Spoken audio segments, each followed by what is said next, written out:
Eh oui, bonjour à vous, Monsieur Iclou. Bonjour, madame. Merci en tout cas de respecter Bonjour. notre plateau, de venir à chaque fois que l'on vous sollicite. C'est gentil de votre Merci. part. Alors, le temps, la température souffle le chaud et le froid. Qu'est-ce Oui. qui se passe?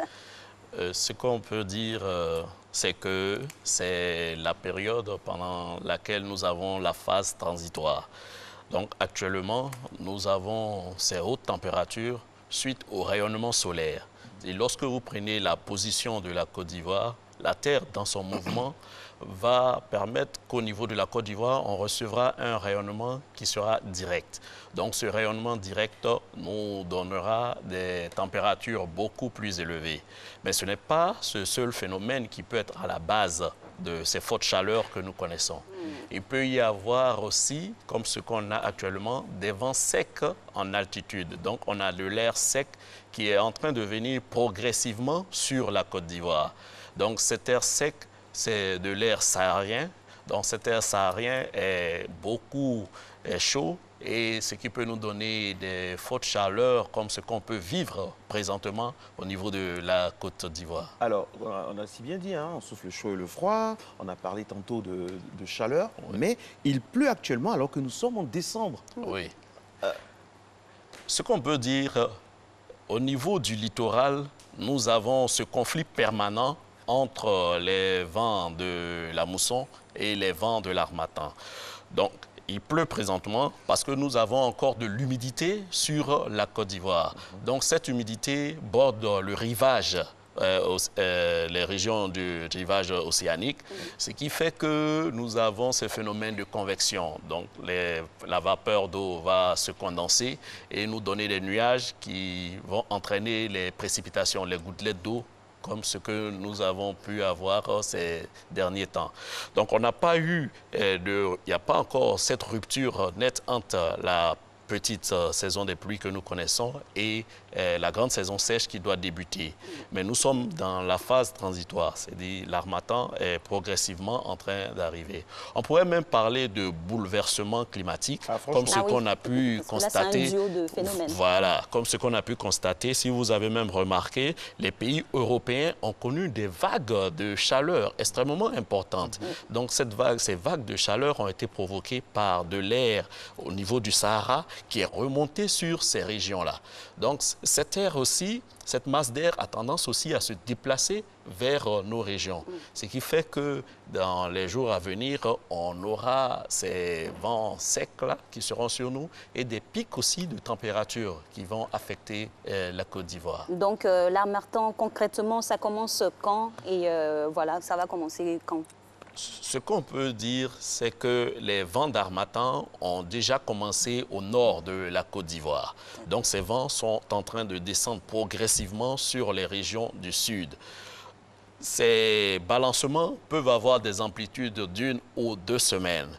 Donc, quand on regarde avec les modèles météorologiques, le constat qu'on a, c'est que les vents d'harmattan vont débuter vers la fin du mois de décembre sur le sud de la Côte d'Ivoire. Parce que le nord est déjà intéressé par les vents secs. Donc, ces vents secs se limitent pratiquement vers la région centre-nord du pays. Donc, c'est ce qu'on a présentement. Donc, au fil des jours, vous allez constater que ces vents d'harmattan vont descendre progressivement. Ce conflit-là se matérialise un peu les matins. Quand vous vous réveillez le matin, vous allez constater que nous avons du brouillard. Donc, ce brouillard-là est dû à l'avancée des vents humides sur le continent. Donc, je dirais, ce balancement va permettre qu'on ait cette convection-là au niveau de la vapeur d'eau qui va nous donner ces nuages. L'indice d'alerte, c'est le brouillard. Oui. Monsieur Iclou, j'aimerais savoir, beaucoup de personnes nous interpellent chaque fois, et chaque fois qu'on est là, des fois, on peut oublier de poser la question.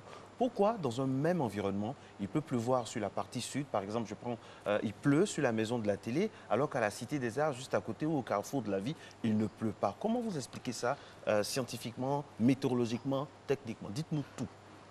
Cela s'explique par le fait que la pluie est d'abord un paramètre extrêmement variable. Lorsque vous avez un environnement, il y a ce qu'on appelle un microclimat. ce microclimat peut être lié à la proximité soit d'un cours d'eau, c'est-à-dire un fleuve, une lagune et autres. Donc, ce microclimat va favoriser ce qu'on appelle au niveau de la météo la convection. C'est-à-dire, le soleil va chauffer la particule, la vapeur d'eau. Donc, cette vapeur va grimper dans le ciel et se condenser. Donc, en se condensant, ça va donner la pluie. Mais ce phénomène peut être localisé. Ce qui fait qu'un endroit qui est un peu plus éloigné de la zone où nous avons eu ce phénomène ne sera pas impacté par des précipitations. Et cela se voit très bien.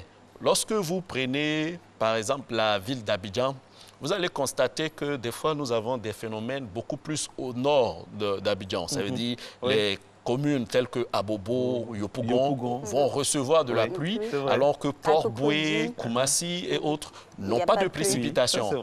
Ça, c'est lié aussi à un autre phénomène qu'on va appeler la brise côtière.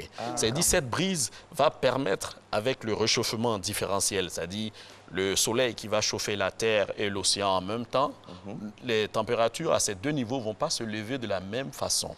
Vous allez voir que le réchauffement sera plus intense sur le sol. Voilà, c'est-à-dire les roches, le sable et autres s'échauffent plus rapidement que l'eau. Donc l'eau aura une grande inertie, ce qui va faire qu'on aura un déplacement des particules de l'océan vers le continent. Et ce déplacement va entraîner de la convection, c'est-à-dire une montée de la vapeur d'eau qui va se condenser. Donc cette condensation va engendrer des précipitations un peu plus au nord de la région d'Abidjan que les régions beaucoup plus au sud d'Abidjan. Monsieur Eklou, qu'en est-il du phénomène de mixage? Quand en même temps il pleut et il y a du soleil au niveau, là on parle un peu, il y a des personnes qui parlent de superstition, il y a un éléphant qui est en train de mettre bas ou il y a un lion voilà, qui est en train de mettre bas quand le phénomène est mixé, pluie et soleil en même temps. Oui, lorsque vous avez une précipitation, il y a la présence de soleil, mais c'est le fort développement nuageux qui vous empêche de voir le soleil. Sinon, le soleil demeure au-dessus de l'atmosphère, c'est-à-dire au-dessus de la couche nuageuse. Et lorsque la précipitation commence, on peut remarquer qu'il y a des éclaircies. Donc, ce sont ces éclaircies-là qui nous permettent d'apercevoir le soleil et on va dire souvent qu'il pleut et il y a le soleil. Sinon, ces deux phénomènes vont de pair. Merci beaucoup, M. Eklou. Mais rassurez-nous, c'est le même soleil à Yopougon qu'à Cocody. Merci infiniment à vous pour vos éclairages. Matin Bonheur se poursuit avec la pub.